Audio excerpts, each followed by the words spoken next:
which is the British system. So we have federal representation, we have provincial representation, or state, as you call it, and then municipal. Okay. There is 10 provinces and 2 territories. In the House of Commons, I used to be there for 25 and a half years. Wow. Federal politics, and then I left. I just couldn't take it anymore.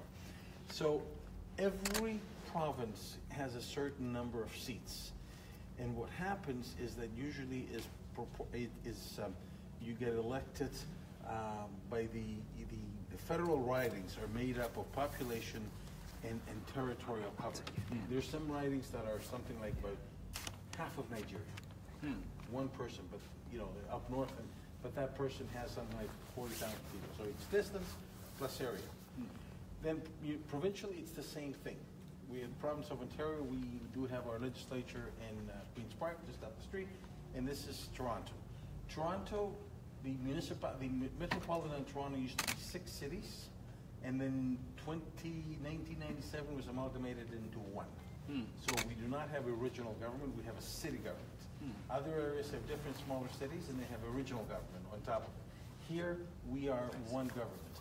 So you have the speaker, you have the mayor, you have 4 deputy mayors, and then you have councillors. Each one of us plays a role in different committees and different boards. Like the city has different boards. We have land the city has, and we sit in different boards.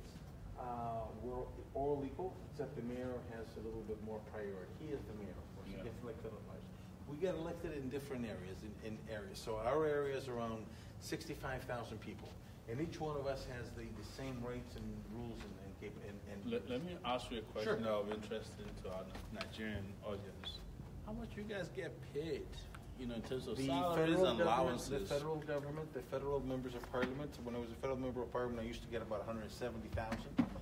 That has since gone up a bit. Okay. The provincial government, the provincial members of parliament get around 115. The cabinet ministers get 135,000, and we get paid 115. Those are public figures, public records. Okay. We cannot, federally and provincially, you can fundraise, which means your local association can fundraise, but it cannot, some of it could be to cover your expenses. Okay.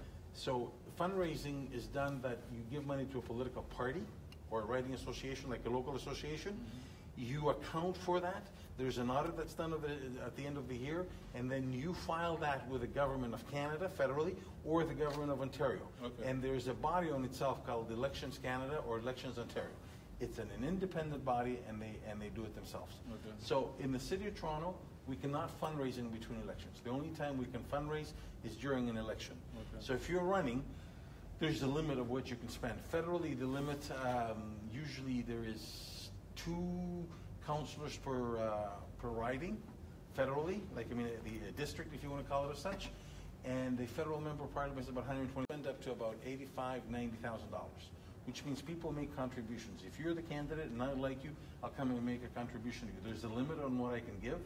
There's a bar on businesses, corporations, and unions to give donations. So all contributions must be made by individuals, people that are Canadian citizens or people that are landed immigrants or people that have affiliation to Canada. So if you're a landed immigrant or here as a student visa and you like somebody and you can go out and volunteer and you can give them some money. The same thing happens provincially. The same amount of money, roughly $85,000, to run 80 to 85, depends how big your district is. Municipally, we are about $45,000 to $50,000 per district. So on May the 1st, we open nominations for municipal government. So he or she who decides to run to be a municipal councillor will go make a registration. They have to find 25 signatures of different people that live within the municipality that are Canadian citizens and eligible to vote. And after they register, they will be able to open a bank account. They will be able to raise money. Now, if you raise more than you're allowed to spend, federally and provincially, your association keeps it for the next time or to do work in between elections. Here, if you raise more than you're allowed to spend, you'll have to give it to the city. So I'm allowed to spend 45. I raise 100, $55,000 will go to the city. So I'll have to close my bank account at the end of my the campaign. The campaign starts as soon as you register. The campaign starts. Provincially and federally, there's a period that you can campaign, which starts federally starts 35 days before the election. Provincially is about it's about a month. So, but before that, your association can spend money in promoting you. You can spend money as much as it wants. Okay. Before the election period, they can spend $1 million promoting you. Mm-hmm. Once the writ drops, the election period starts, you're only allowed to spend $80,000, whatever your area is. So it's number of voters, area that makes the amount. But it's usually anywhere between $75,000 to $85,000. And municipally, we cannot spend more than what we're allowed. Okay. Municipally, we're allowed to spend $45,000. Once we register, we open a bank account, we can collect money from people. People can make the contributions to us. We will have to file all the receipts, all the contributions, and everybody that made a contribution to us, he or she will get back from the city in that portion. So it's a scale that goes, the more you give, the less you get. Okay. So if you donate $200, you'll get back $225. The city will write you a check for $225. $400, you get back $300. We can accept checks up to $1,200. This is brand new. We used to be able to loan $750. We accept checks for $1,200. They get back something around $600, $650. Okay. So you give me a political contribution. I will put it in the bank. I will then issue you a receipt. You mail that receipt to the city, and the city, once they've done through they go through my ledger and they do the audit and all that stuff, they will send you a check directly. Now, municipal. Sorry, Jim. Can we go to upstairs? Okay, so we're ready to move.